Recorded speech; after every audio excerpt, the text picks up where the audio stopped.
2010, the deep state had the Rockefeller Foundation script a plan to introduce martial law and a permanent method for total control of the citizenry. In this plan that they disguised as an academic scenario, as they called it, the method they would use to gain complete prison-like control of the entire population was to infect them with a devastating biological pandemic, and then, under the guise of protecting us from this threat, they would be free to implement their final solution, a prison state. The prison state that they need to keep their grip on power. As usual, the fascists disguise their crimes as helping us, and as is typical of this new type of fascism, they always make the claim that we the people are begging them to have more and more control over us. As you watch this video, remember that the deep state concocted this scheme in 2010 as a quote-unquote simulation of what is to come. The following is proof that the deep state is behind these viral pandemics. Absolutely positively, pandemics are now the tool of choice for the fascists, known as the deep state, and the private contractors that they contract these pandemics out to. For the deep state, to make an international pandemic isn't even a high-tech operation, it's a no-tech operation. It's easy. A simple vial of Ebola, SARS, MERS, Spanish flu, or coronavirus, or whatever they come up with in their secret bioweapons lab, is all they need to bring the world into their total control. The only thing you have to remember is if they can do it, they will do it, which means they already have done it. The ruling establishment has a lot of, they will stop at nothing to complete their toolkit of control, right? So one of the things that has been missing from the toolkit of total control has been quarantines and curfews, right? Mm-hmm. So now, welcome to the new world in America, where to get on a bus, to go through a subway station, if you think that the procedures at the TSA are onerous, right? Guess this is coming to a bus depot near you. It's a more invasive way, and the ruling class needs this because, let me say, if the ruling class ever saw wide-scale civil unrest, you'd see an Ebola outbreak in America right away. Okay, so this is, what you see is that Ebola is another tool in the toolbox of the ruling class to control. Yeah, to keep down absolutely, repression. positively, 100%. This is a tool. Right. Ebola doesn't just magically start spreading. Mm-hmm. And then we have this doctors that come back here. The white people, of course, live. Mm-hmm. You know, the two whites who got it or survived. All the black people that get it die. Right? It's very possible that these one of these NGOs over there is going around with a veil of Ebola or spreading it from a small plane onto villages. The point is to get hundreds of thousands of people infected with it and create the next phase of control. Now, one of the things I'd like to show to back up my my claims here. Here's a document from the Rockefeller Foundation. Rockefeller Foundation, right there. You can zoom in on that, where my finger is. It's called Scenarios for the Future International Development, the Rockefeller Foundation. All right. Okay. Let's take a look at what they're saying here. This is something like a 50, 60-page document. I'd like you to go to page 18, if you can look at this up on the internet, but I'll read it off to you. It's called lockstep, lockstep. And this is a phrase that I used right after 2001 when I saw the entire system of the United States, including the population, were in lockstep. So the Congress went along, and yes, it was Osama bin Laden, and the people waved their flag and said, I hate, hate, hate, hate, and everything was in lockstep. Well, in 2010, they published this, Rockefeller Foundation, and here's what they're saying. They're saying that they call it a scenario. These are scenario narratives, and they speak about it in the past tense. So they put out this scenario, lockstep. A world of tighter, top-down government control and more authoritarian leadership with limited innovation and growing citizen pushback. Okay, I'll read a little bit of it. In 2012, the pandemic that the world had been anticipating for years, nobody was anticipating a pandemic, finally hit. Unlike 2009's H1N1. This new influenza strain originating from wild geese. They use some scenario, but this is Ebola they're talking about. Ahead. Even the most pandemic-prepared nations were quickly overwhelmed when the virus streaked around the world, infecting nearly 20% of the global population and killing 8 million in just 7 months, the majority of them healthy young adults. The pandemic also had a deadly effect on economies. You can see the agenda.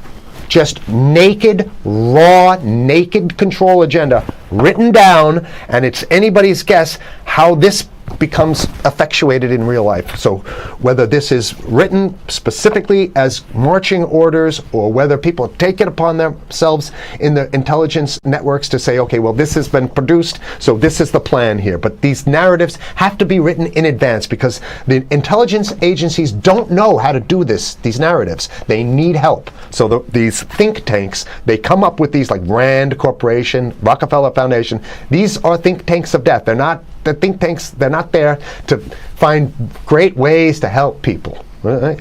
Okay, the pandemic also had a deadly effect on economics. International mobility of both people and goods screeched to a halt. Which is what they want. They want a completely isolated world, right? Debilitating industries like tourism and breaking global supply chains. Well, of course they want tourism stopped because they're not in the tourism business, and they want you at home in your house in front of the TV. Then they got you because once you watch the TV, they own your soul. Even locally. Wait a second, we're on television. I mean commercial television, let's say. National. Even locally, normally bustling shops and offices sat empty for months. Okay, so I love how they talk about it in the past tense in 2010. Right? The pandemic blanketed the planet, though disproportionate numbers in Africa died. Southeast Asia and Central America, where the virus spread like wildfire. It sounds like the opening monologue of a disaster movie, right? Exactly. Now listen here's the good stuff now. But even in developed countries, containment was a challenge. Now here's this one. I love this one. The United States' initial policy of strongly discouraging, in quotation marks, strongly discouraging citizens from flying proved deadly in its leniency. So they're saying, that... No, keep going. Okay, read it. proved deadly in its leniency. So they should have been tougher, right? Accelerating the spread of the virus, not just within the United States, but across borders. However, a few countries did fare better. China in particular. The Chinese government's quick imposition and enforcement of mandatory quarantine for all citizens, as well as its instant and near hermetic sealing off of all borders, saved millions of lives, stopping the spread of virus far earlier than in other countries. So the message is here is we have to look towards the Chinese, the oppressive totalitarian Chinese regime as an example of what we need to be doing here. And of course, the ruling class here loves the Chinese regime because they have demonstrated to the ruling class the most efficient form of capitalism, which is authoritarian capitalism. So we have capitalism, but unfortunately we have this veil. I get it. We have this veil of democracy. This is very interesting. This is continue on. Okay. China's government was not the only one that took extreme measures to protect its citizens from risk and exposure. During the pandemic, national leaders around the world flexed their muscles, flexed their authority, and imposed airtight rules and restrictions. You can see the agenda. Go. Okay. From the mandatory wearing of face masks to body temperature checks at the entries to communal spaces like that's what's happening right now. Yeah, but soon it's going to be like body. It'll be at the subway. Yeah, is that what you're saying? We'll be going through this in the sub to get on buses and the subway, absolutely, things positively. like that. And what this means though is don't think about having a cigarette, a joint on you, or basically you can't.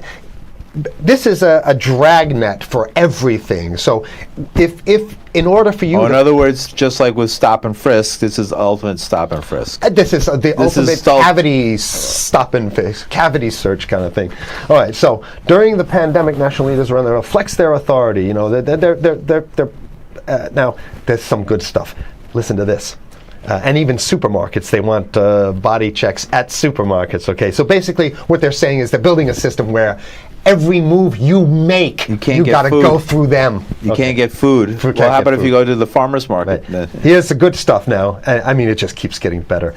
Even after the pandemic faded, this more authoritarian control and oversight of citizens and their activities stuck and even intensified. That's the whole point. So they're going to get rid of... Didn't that happen already with 9/11? Of course. 9/11 was how many? 14 years Sure, ago, and sure. we still have all these draconian So rules. they're going to put the body cavity USA searches Patriot in. and all That's that right. stuff. So in order to get to a supermarket, you got to have a body cavity search. And then when there's no more Ebola, well, you know what? We kind of like this way because we have a complete infrastructure of a control grid.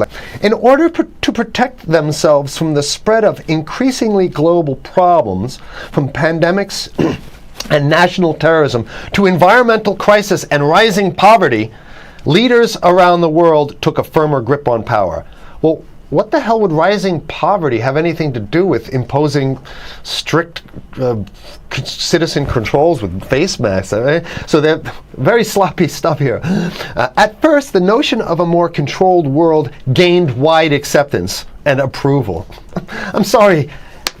Nobody likes this stuff. They're just Continue on. saying it.